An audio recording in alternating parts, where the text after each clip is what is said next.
Ghost of Yōtei always had an impossible task: to follow Ghost of Tsushima, one of PlayStation's most beloved games.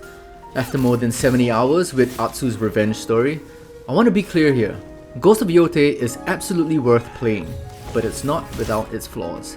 The themes of vengeance and trauma are powerful, yet sometimes heavy-handed, and Atsu, as a character, doesn't always land the same emotional punch as Jin. Still, the result is a darker, more haunting Ghost experience, one that's less about honor and betrayal, and more about what happens when vengeance consumes the soul. If Tsushima was about a samurai breaking his code, Yotei is about a mercenary who never had one to begin with. TLDR, the main draw for me here was combat.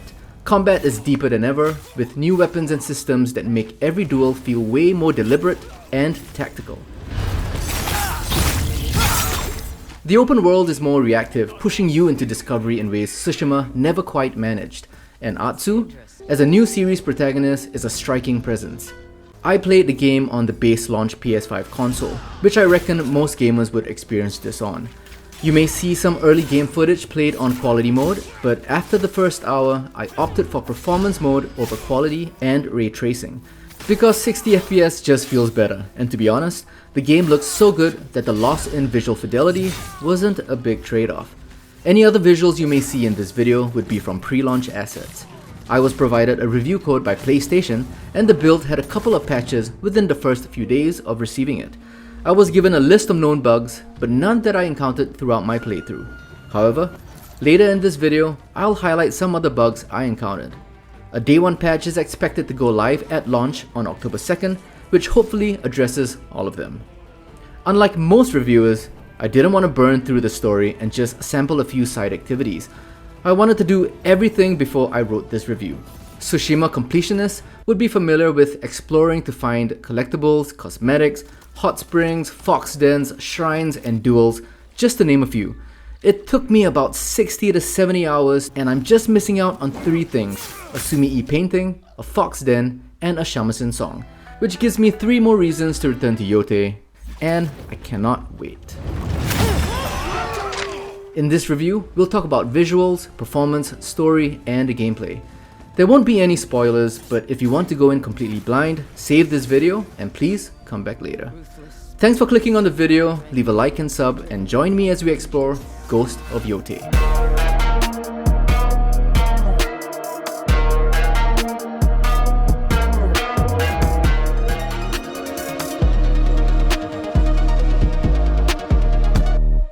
Alright, so what is the game about?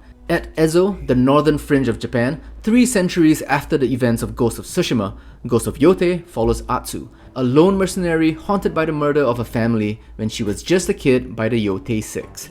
Getting it out of the way, performances by the main cast were great.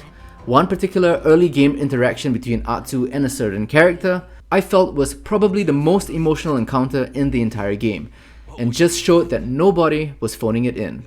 Compared to Tsushima, Yōtei is a smaller, more personal story set against a backdrop of a civil war between the shogun-backed Matsumai clan and Lord Saito's forces led by him and the rest of the Yōtei 6. We've made many deep dives exploring Jin's journey here on the channel, so I'm not saying Jin's story wasn't personal at all, but Tsushima's opening set the stage for higher stakes, which was driving Jin's motivation: one man standing up against an invading army. By contrast, Yōtei throws you into trauma from the very first moment, beginning with the Yōtei 6's attack on Atsu's home. Liberation is Jin's purpose. Vengeance is Atsu's. My name is Atsu. It was an inspired decision to have the opening tutorial level be a showdown with the most reprehensible and annoying of the Yōtei 6. Even though Atsu's journey is more intimate and its scope narrower, by the time I finished that opening level and could freely explore the world, I was invested. I just wanted revenge. The Onryo concept, a vengeful female spirit, ties naturally to the theme of Ghost. A spectre in the night, weapons drawn, a wolf at her side, Atsu just looks freaking cool. Atsu also carries the chip that a woman could never be a samurai. She frequently scoffs at the patriarchal rigidity. To compensate, it makes sense she became a sellsword, and she's unapologetic about being a mercenary. At nearly every turn, She reminds those who hire her that her blade doesn't come for free, and always reminds them to pay up. You have done your part serving the Matsumai. Don't forget your part. Not so loud. I don't want the men to know I gave money to A woman? a mercenary. For a few coins more, I won't tell a soul. Despite her inner trauma, there's a spark of playfulness and cheek in the way she carries herself. Unlike the brooding Jin, Atsu is a mix of arrogance, drive, and a dash of humor. No doubt a coping mechanism to protect herself. The samurai lord wanders the valley, searching for any man strong enough to break his curse. Maybe he needs a woman. Throughout the story, I wondered if her pride and confidence would fall under the weight of her hate and anger. The cycle of vengeance and trauma is a recurring theme in PlayStation's modern game narratives. Horizon Zero Dawn, God of War, and specifically The Last of Us explore how violence begets violence and what price is paid for holding onto it. Was Joel justified in saving Ellie by murdering someone's father? In Yotei, when presenting the motivations of Atsu's enemies, however, the game never lingers long enough for you to ponder their perspective. It's squarely focused on Atsu and her quest for revenge. After multiple stories built around this premise, Yotei's is occasionally predictable. Its message and symbolism heavy-handed. It often doesn't reach the emotional power of Jin's journey in Tsushima. But to its credit, there are moments, both minor and major twists, that absolutely surprised and moved me. When they land, they make the story feel earned. Now, there has been some discourse on gender swapping the protagonist for Yotei. From reports to Reddit threads, some critics and players accuse the narrative of being driven by trends, while others argue this is all overblown. It's obvious Yotei carries a strong feminist undercurrent, but it's also simply the story that Sucker Punch chose to tell, and for the most part, the themes and Atsu's character complement each other well. You see, throughout the game, the way men are portrayed often feels deliberate. Good men are lacking, evil men are cut down, and many of the rest come across as rigid or dismissive of Atsu. Fancy sword on that one. Can she even cut bamboo? When they aren't the victims of men, women on the other hand are violent forces of nature, resourceful, brave, and weather the storm. For the record, I like that they went with a female protagonist. Hear me out. Where else could they have taken Jin? Jin's arc was complete, from samurai to ghost, betraying the shogun, turning his back on family, all to hold back Mongolia's might. Twice, if you count the Iki Island DLC we got. But before you write Yotei's story off, it's worth looking at how Atsu actually plays, because combat in Ghost of Yotei feels so good.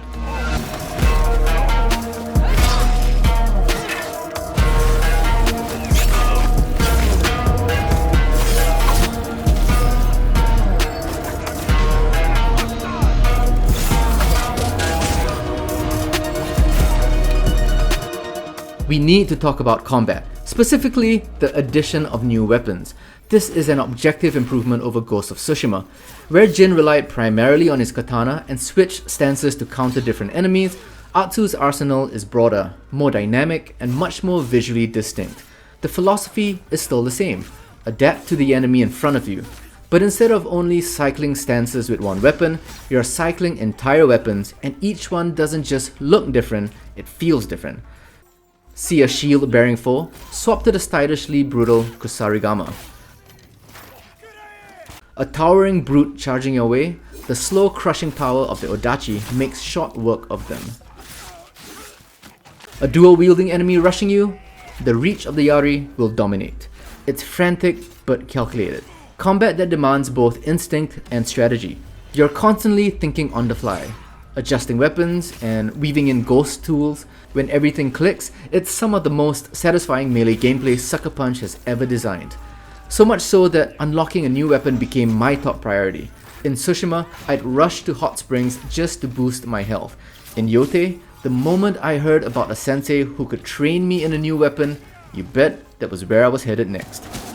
Wait. Raiders. It's time you put today's lessons to use. Yari shines brightest against enemies armed with Kusarigama or Twin Kama. And if they're armed with katana? Match their sword with your own katana. UI and menus are streamlined compared to Tsushima, keeping things cleaner and snappier. Gone is the confusing loadout system of Tsushima. In Yotei, you've only got 5 slots, meaning you need to be deliberate. I set mine up for dueling, stealth, archery, terror, and exploration. But you do you. I played on the recommended medium difficulty, and boss fights were no joke. Just like Tsushima, parry windows are tight, and enemy animations are often deceptive. Some fights took me a few retries, but they never felt cheap, just demanding. Beyond combat, Yotei carries forward much of what made Tsushima's open world compelling. Classic side activities like hot springs, bamboo strikes, fox dens, and duels return. But there's also a host of new ones, unique to this setting. Chief among them is Zeni Hajiki, a gambling game of skill that eventually rewards you with coins and powerful charms to customize your build.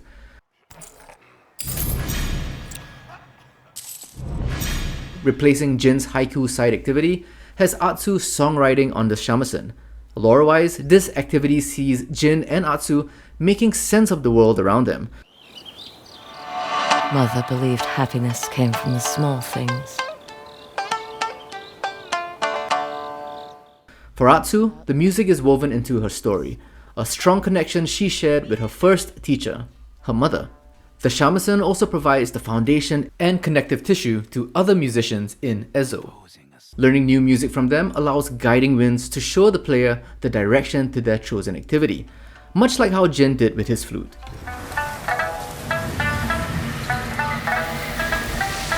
Atsu has her own reflective activities as well, like Sumi-e painting. Using the PS5 controller's touchpad, you'll get to brush deliberate strokes, making the act meditative and tactile. Exploration itself is masterfully designed to make the world feel alive. On roads, you'll encounter wandering NPCs, roaming patrols, and ambushes. Empty those pockets, or I'll run you through and search your corpse! Out in the field, wildflowers offer a speed boost to your horse. This is the amazing way Yotei allows you to wander and discover. In the background, the game is quietly funneling you toward points of interest and spawning distractions in your way.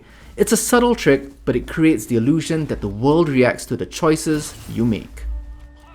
At any time, you can whip out your spyglass to discover new points of interest or even mark a location to travel to. Camping is new too. As long as she is near her horse, Atsu can set up anywhere. Set up a fire using the PS5 touchpad, then use motion controls to cook for buffs, resupply ammo, or even trigger ally conversations.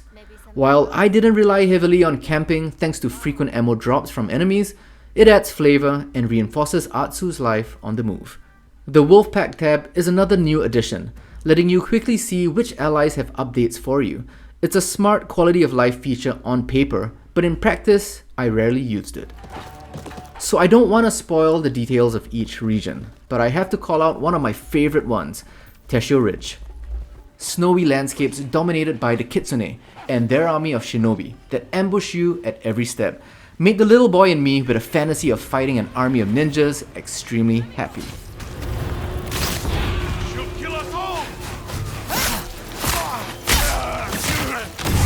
Not to mention, Teshio Ridge introduces a freezing mechanic, where exposure to snowstorms slowly kills you unless you seek fire or shelter, adding a survival edge to exploration and combat I didn't expect. As Atsu's legend grows, the world itself pushes back. The more infamous the Onryo becomes, the higher the bounty on her head. Late game, elite samurai death squads known as the Black Guard will actively hunt you, ambushing you even in settlements you thought were safe. Find her! Now!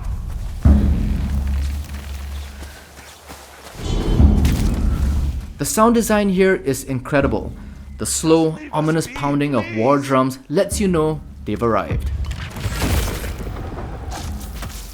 But you know what the real endgame is? It's these damn bears, man. I'm telling you, if you hear a growl, just run. Until you get some serious firepower, stay the hell away from bears.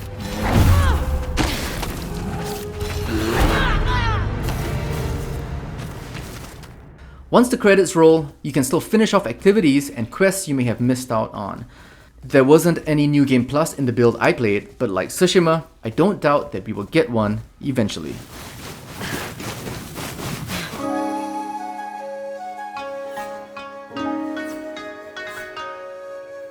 It's no question, Ghost of Yōtei looks great.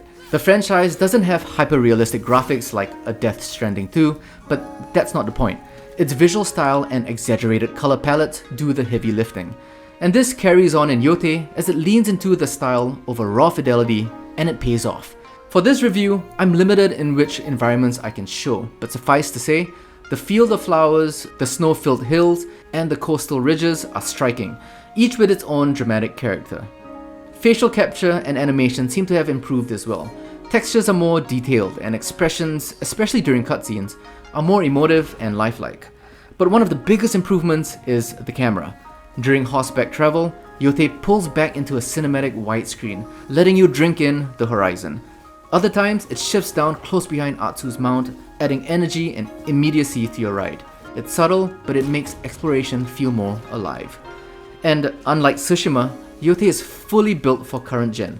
The image is sharper, the edges crisper, and loading, whether from startup or fast travel across Ezo, is practically instant. I did run into some minor frame drops while riding through the open world and whipping the camera around quickly, but those moments were rare. Okay, what's next? Bugs, that's right. Pretty sure these will be patched out on day one, but it's worth checking out. Like this NPC that got caught in a dead body and I couldn't progress the mission. We have invisible coins during the coin game, which is unfortunate seeing as you need to see the coins. Or a standoff which didn't allow me to get into position because there was an object in my way. Or when I came to this campsite and was soft locked, I only found out after reloading that this NPC was supposed to spawn in. Or when a dead body blocked the ability to finish this fire puzzle. Then there are weird bear attacks and your horse getting stuck in the wall, preventing you from mounting. Mostly funny ones, and if mission progress was ever locked, a quick load did the fix. Outside of that, performance is excellent. Not only does Ghost of Yōtei look better than its predecessor, it also feels faster and plays noticeably smoother.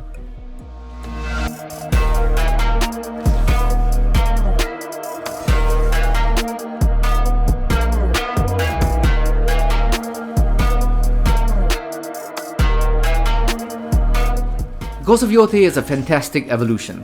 It takes the foundation of Tsushima and sharpens it with a more brutal, intimate story and a combat system that's both chaotic and tactical. While its narrative lacks Tsushima's mythic scale, it's held together by incredible atmosphere and some emotional twists. Look man, if you have an issue with Atsu being a woman, I don't know what to tell you. The gameplay is solid, and I can't wait for the Legends multiplayer mode to drop after launch. And I can't wait for you all to play the game. So after my time with Ghost of Yōtei, what's my final verdict? Ghost of Yōtei is absolutely worth it.